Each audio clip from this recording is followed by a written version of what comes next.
nusalli wa nusallimu ala rasulihil karim, amma ba'd. InsyaAllah kita sambung bacaan daripada kitab Al-Ahadis Al-Muntakhabah yang disusun oleh Al-Allamah Syekh Muhammad Yusuf Al-Qandahlawi As-Siddiqi. Hadis yang seterusnya, An Abi Amrah Al-Ansari radhiyallahu anhu qala qala an-nabiy sallallahu alaihi wasallam ashhadu an la ilaha illallah wa anni rasulullah la yalqallahu 'abdun mu'minun biha illa hajabathu 'anil nar yaum al-qiyamah wa fi riwayatin la yalqallahu bihima ahadun yaum al-qiyamah illa udkhila al-jannah ala ma kana fihi. Rawahu Ahmad wa Tabarani. Sayyidina Abu Amrah radhiyallahu Al-Ansari radhiyallahu anhu meriwayatkan bahawa Nabi sallallahu alaihi wasallam bersabda, mana-mana hamba yang datang, Nabi sallallahu alaihi wasallam bersabda, aku bersaksi bahawasanya tiada Tuhan melainkan Allah dan bahawasanya aku adalah Rasulullah. Mana-mana hamba yang datang pada hari kiamat bertemu Allah membawa persaksian dan meyakini bahawa tiada Tuhan yang disembah melainkan Allah dan saya adalah pesuruh Allah, maka pasti kalimah ini menjadi pendinding untuknya daripada api neraka pada hari kiamat. Dalam riwayat yang lain, sesiapa yang bertemu Allah pada hari kiamat membawa persaksian ke atas kedua-dua perkara, yakni keesaan Allah Ta'ala dan kerasulan Nabi Muhammad SAW, pasti akan dimasukkan dalam surga walau sebanyak mana sekalipun dosanya. Diriwayatkan oleh Musnad Ahmad dan juga At-Tabrani. Sekali lagi, jadi hadis ini daripada Abi Amrah Al-Ansari radhiyallahu anhu, katanya telah bersabda Nabi sallallahu alaihi wasallam, qala Nabi sallallahu alaihi wasallam, asyhadu an la ilaha illallah, aku bersaksi bahawasanya tiada Tuhan melainkan Allah, wa anni rasulullah, dan aku adalah rasul Allah, utusan Allah.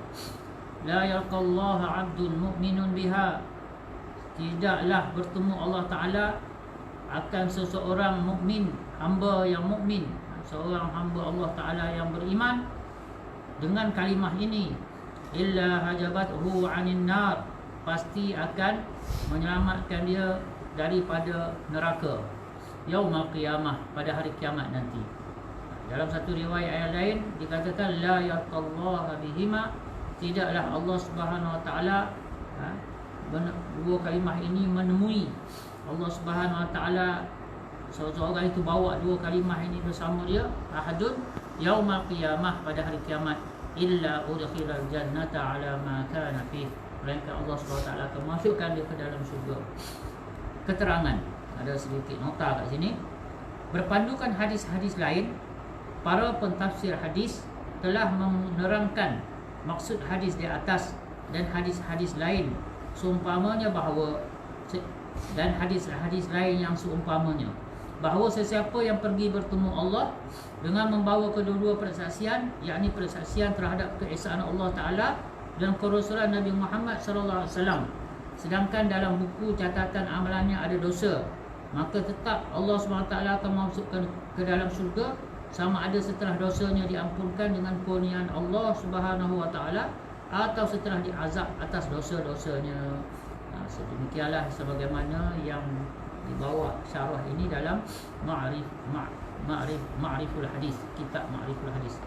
Jadi kalau kita tengok kat sini, kalimah la ilaha illallah Muhammadur Rasulullah ni, dia memang merupakan satu nikmat Allah Ta'ala yang sangat besar, yang menjadi kunci kepada selamatnya seseorang daripada kekal dalam neraka. Dalam hadis ini dinyatakan bahawasanya udkhilal jannah, akan dimasukkan ke dalam syurga. Cuma ulama ambil kira semua hadis-hadis yang lain, maka mereka buat kesimpulan ada dua kemungkinan.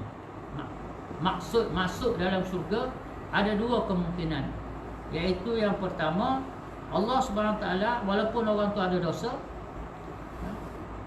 Allah Ta'ala ampunkan dosa tu dulu. Dosa ada dalam catatan, buku catatan 99 buku rekod tu ada, tetapi Allah ampunkan dosa, maka layaklah dia untuk masuk dalam syurga Allah Subhanahu Wa Ta'ala. Satu lagi ialah Allah Subhanahu Wa Taala walaupun buat keputusan, maknanya dia ni dengan dosa-dosa dia tu dia tetap kena masuk neraka juga. Kena azab dulu, dibalas dulu segala dosa-dosa dia itu, barulah Allah Taala masukkan dia ke dalam syurga. Maksudnya akhir sekali tetap masuk syurga juga dengan berkat kalimah la ilaha illallah Muhammadur Rasulullah. Yang kita kena ingat, orang yang baik macam mana baik lebih pada malaikat sekalipun, kalau dia mati tanpa kalimah la ilaha illallah Muhammadur Rasulullah, dia akan kekal selama-lamanya dalam neraka Allah Subhanahu Wa Taala. Sebab tu kalimah ini adalah nikmat yang sangat-sangat besar. Satu perkara yang sangat-sangat kita kena syukur pertama sekali, dan kita kena usaha atas hakikat kalimah la ilaha illallah Muhammadur Rasulullah ini, supaya daripada lidah dia betul-betul meresap ke dalam hati kita, dan daripada situlah seluruh tindak tanduk kita, mata, telinga, kaki, tangan kita ini akan digunakan untuk mentaati perintah Allah, cara tunjuk ajar Nabi SAW, untuk meyakini Allah SWT dengan sebenar-benar keyakinan, yakinan sahih kebesaran Allah penuh dalam hati kita, keagungan, kemuliaan Rasulullah SAW, kecintaan pada Nabi SAW, cinta pada Allah dan Rasul akan mengatasi segala cinta yang lain, insyaAllah. An Utban, seterusnya An Utbani ibni Malik radhiyallahu anhu, daripada anin Nabi sallallahu alaihi wasallam qal la yashhadu ahadun an la ilaha illallah wa anni rasulullah wa yadkhulan nar au tat'amahu. Sayyidina, hadis ini adalah sebahagian daripada hadis riwayat Muslim. Sayyidina Utban bin Malik radhiyallahu anhu meriwayatkan bahawa Nabi sallallahu alaihi wasallam bersabda, seseorang yang membuat persaksian bahawa tiada Tuhan yang layak disembah melainkan Allah, dan aku yakni Muhammad pesuruh Allah, tidak akan dimasukkan ke dalam neraka atau dimakan oleh api neraka.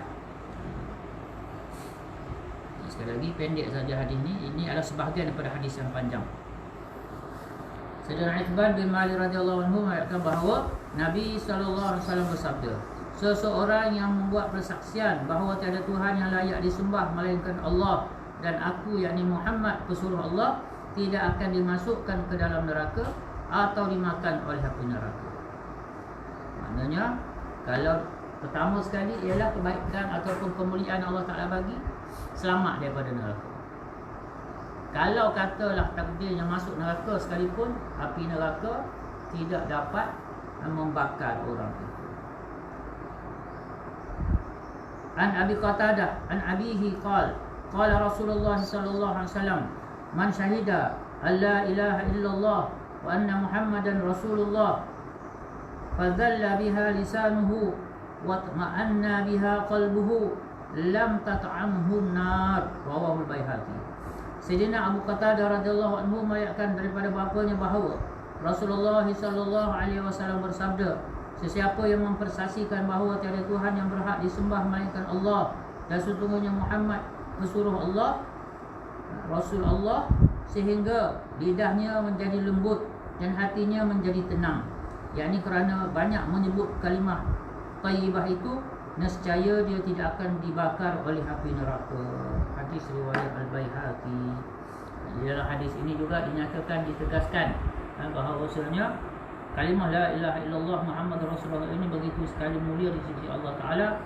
Maka orang yang mana lidah dia basah dengan sebut, maknanya dalam hadis ini dia guna perkataan lembut dengan sebutan ini, maknanya dia sentiasa menyebut tentang dua kalimah ini. Wa tma'anna biha qalbuhu, dan hati dia menjadi tenang dengan sebut dua kalimah ini, hati dia menjadi tenang. Maka orang yang macam ni tidak akan sekali-kali dibakar oleh api neraka.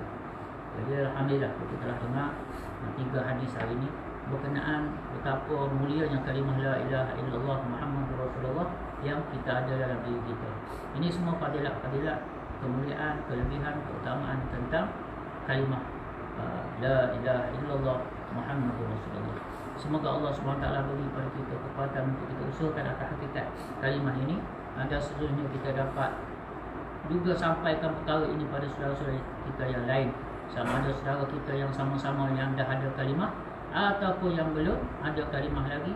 Kita kena sentiasa berfikir, mencari peluang macam mana kita boleh sampaikan kalimah ini sesama kita dan juga pada orang lain pula ada kalimah insya-Allah. A'udzubillahi minasyaitonirrajim. Bismillahirrahmanirrahim. Alhamdulillahirabbil alamin. Hamdas syakirin wa syukru lahu syukrul hamidin. Allahumma shalli ala sayyidina Muhammad wa ala alihi wa sahbihi ajma'in.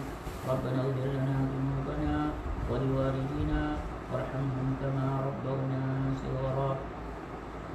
Allahumma ya Allah, ampunlah dosa kami ya Allah. Dengan berkat majlis taklim bacaan ini ya Allah, bacaan kitab ini ya Allah, ampunlah dosa-dosa kami ya Allah. Ampunlah dosa kami, keluarga kami ini ya Allah, nenek kami ya Allah, ibu bapa kami ya Allah, adik-adik kami ya Allah, keluarga adik-adik kami ya Allah. Setiap umat yang ada kalimah la ilaha illallah Muhammadur Rasulullah ya Allah, yang kepada mereka yang belum ada kalimah ini ya Allah, kabullah sampai terkesankanlah mereka dengan hidayah-hidayah-Mu ya Allah, sebagaimana terkesannya manusia dengan makhlukmu COVID-19 ya Allah. Maka ya Allah, terkesankanlah hati-hati manusia ini dengan hidayah-Mu ya Allah, sehingga mereka juga dapat ucap kalimah la ilaha illallah Muhammadur Rasulullah. Wahai Allah, kami telah dikurniakan kalimah ini melalui ibu bapa kami ya Allah. Wahai Allah, kami tak pernah susah payah pun atas kalimah ini ya Allah. Kami tak tahu pun erti pengorbanan susah payah atas kalimah ini, usaha dan perjuangan untuk kalimah ini ya Allah. Wahai Allah, Kau telah kurniakan kalimah ini ya Allah melalui ibu bapa kami ya Allah, melalui Zubi dan Rahim, melalui Zubi bapa kami, Rahim ibu kami ya Allah. Wahai Allah, Kau kekalkanlah kalimah ini sampailah kami hari mati kami ya Allah.